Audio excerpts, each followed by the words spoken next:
Hello, I'm Justin Zrem. If you were looking to get into guitar, the first thing you need to do is buy a guitar. You can buy a guitar. Maybe you have one already laying around. Maybe you have a friend who can loan you one. Sometimes there are companies that will rent guitars. But you can find some pretty affordable guitars that you could buy for unused marketplaces, sometimes under $100 if you're lucky. And you know what you're looking for, you can get a pretty good deal.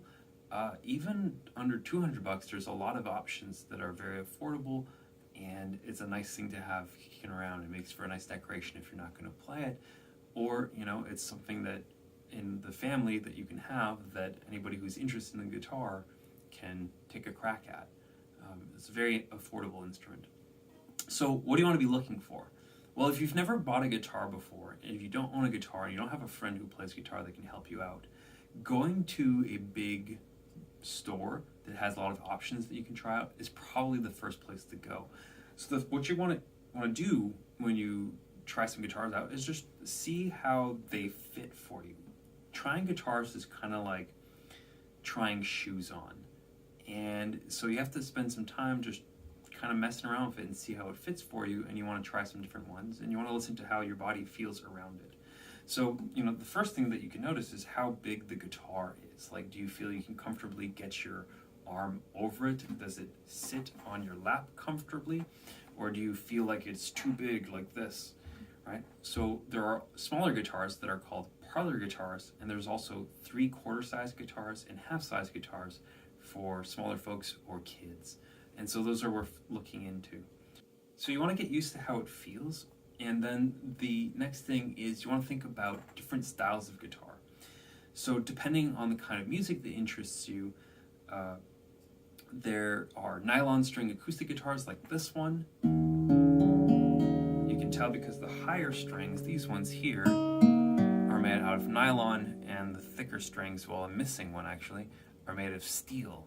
And this is an acoustic guitar, produces its own sound. An electric guitar, you would need an amplifier, which is another thing to buy, and a patch cord. So, choosing whether you get a steel string acoustic guitar, a nylon string acoustic guitar, or an electric guitar, again, depends on personal preference.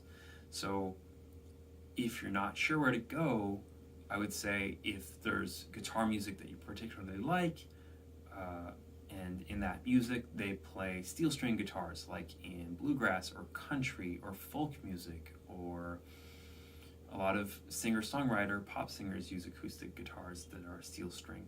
Those are things that you can use. Nylon string guitars are more common in Latin American music, and they're also common in classical music. But you also sometimes hear them in pop music, so that's another context that you could find them in. And so if you like that kind of music, maybe grab a nylon string guitar. And then there's electric guitars, electric steel string guitars. And you're going to hear those more in rock and metal and punk and a bunch of other styles of music. So if there's a certain style of music that you gravitate towards, and there's certain kinds of instruments that are used in that style, I would recommend starting with one of those. If you're not sure, maybe try a few different things out. Spend an hour at a big store and try a few different things that are within your budget to see what you like and what you don't like. And ideally, you're going to a store where you can return the guitar within a certain time frame in case you notice some things that you're not happy about with the guitar, to really make sure that you're happy with your purchase. So once you've decided what kind of guitar that you want, there are some things that you can look out for, even as a total beginner who's never played guitar, that can help you make sure that you have something that is of decent quality. So the first thing that you can check out is the tuning pegs. So the tuning pegs on this guitar are over here. And what you want to do is you want to make sure they're relatively easy to turn. And ideally you want to turn them so the string goes lower and looser, not tighter like this. Because if you go too tight, you'll break the string, and you don't want to do that. And what we're checking for here with the tuning peg is we want to make sure that we can turn it easily and that it's not stiff, because some guitars sometimes have stiff tuning pegs, and that's not great. I would avoid those. So you want to check every one of them. The next thing that you might want to do is you want to check to see if the guitar is in tune. So you could buy a tuner, But there are now a bunch of free tuning apps, and those are great. So getting a tuning app on your phone, you could check the tuning, and they all work kind of like this one. So the lowest sounding string, this one here, the low E, you should see an E pop up. Oops. There you go. You should see an E pop up, but right now it says D sharp. And so we need to tighten it till it says E, and then get the tune right in the middle here. There you go. I'm missing the A string on this guitar, so I have to replace it, and then the next string would be the D string. And so it says C sharp, C with the little dot there is C sharp. Gotta tune it up to D right until it's in the middle. Like that. And so on. Then you have the G string.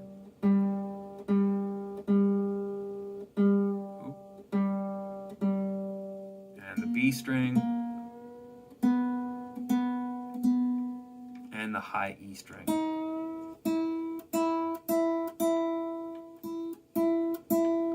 So ideally the guitar will already be in tune, but if you have a tuner, you can check and decide how well it stays in tune, and it's a good way to check the tuning pegs. But if you've never done this before and you're not comfortable with it, maybe ask a store clerk or the person who's selling you the guitar if they can do that for you and show you that it's in tune. So that's something that you're going to want to check. And then another thing that you can check for is to see how the strings look. And so the strings on this guitar, you can maybe see, I don't know how well the camera will pick this up. Oh yes, you can see. So you can see here that there's kind of dents from where the string was, and this is because these are really old strings that need to be changed. And so that's not ideal. Ideally you'd get some new strings, but new strings aren't very expensive. I think you can buy a pack of 3 different sets of strings for maybe $15, $20. You can buy one pack for usually around $10, give or take. So those are things that you're going to check is the strings. And then one other thing that you can check on the guitar to make sure that is in decent condition is to check the sweet spots. Check every fret at the sweet spot. What does that mean? Well, when you play the guitar, you can play the open string. You can pluck a string like that without putting a finger down. That would be plucking the open string. Then what you're going to want to do is you're going to put a finger down and pluck the string. So the sweet spot is playing right beside this middle bar here. It's called the fret, without being directly on top of it, because it gets a little bit muted like that when you're on top, whereas here it sounds nice and clear. Now you want to do that and not play at the other end like this, because if you play here, you either have to push really hard, or if you don't push hard enough, you get to sound like this.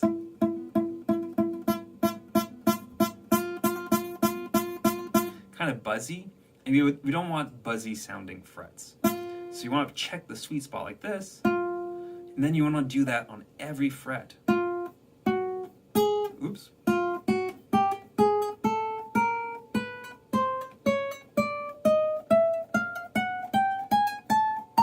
And then do that on the next string.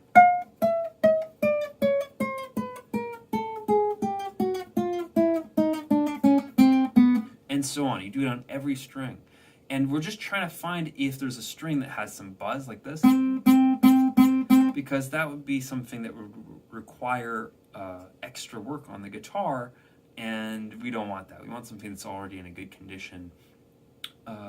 And in addition, some guitars, especially lower end guitars, the strings are often way too high from the neck. So they're super high, and it means you have to push really hard, and it hurts the fingers. Now, a little bit of discomfort with the fingers is typical when you haven't played guitar before and you haven't developed calluses, but it shouldn't be like, a centimeter or even an inch off of the neck, because that's going to require you to push really hard. And we don't want an instrument that's too difficult to play if you've never played before. It's not going to make it a very pleasant experience, or you're going to have to, work through a lot of pain. Not worth it. Okay. One other last thing that you can check for on acoustic guitars in particular is the bridge. So this part here of the guitar, what you want to check for is you want to look here underneath the bridge to see how well connected it is to the top of the guitar, because a lot of these are glued on, and If it's not glued on properly and you can see a gap underneath, that is a sign that the bridge could potentially come off, which is, again, like more work that would need to be done on the guitar. You don't want to buy that. So those are things that you can check for. Now this one, of course, has a bit of damage, some scratches or stuff like that, but it doesn't really impact the sound. Just playing the strings like this, all the strings, is a good way to check. Now we heard some buzzing, but it's actually due to the tuner here. See, now it's gone. So we want something that sounds kind of nice, and you can compare guitars like that one by one, just doing this, comparing the sound of this one to another one to see what you think. Now the last thing that you might want to check for is on an electric guitar. So you would plug in an electric guitar into an amp, so you would have to get a patch cord and you would plug it into your guitar. I don't have one handy here. And then you would plug it into the amp. And then what you want to check for is you want to check the electronics. So you usually have a few knobs, and so you would play some sound, make sure you can hear it, and then turn the knob so you can hear if it's scratchy or not.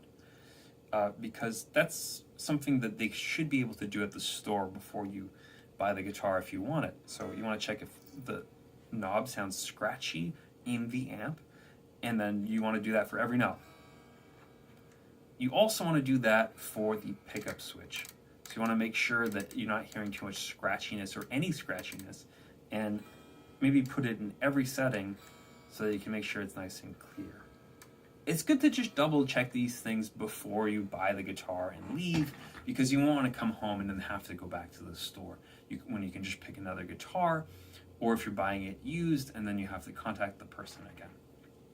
Okay, that's kind of it. So people often ask me about which brands to choose, and there's a lot of great brands out there.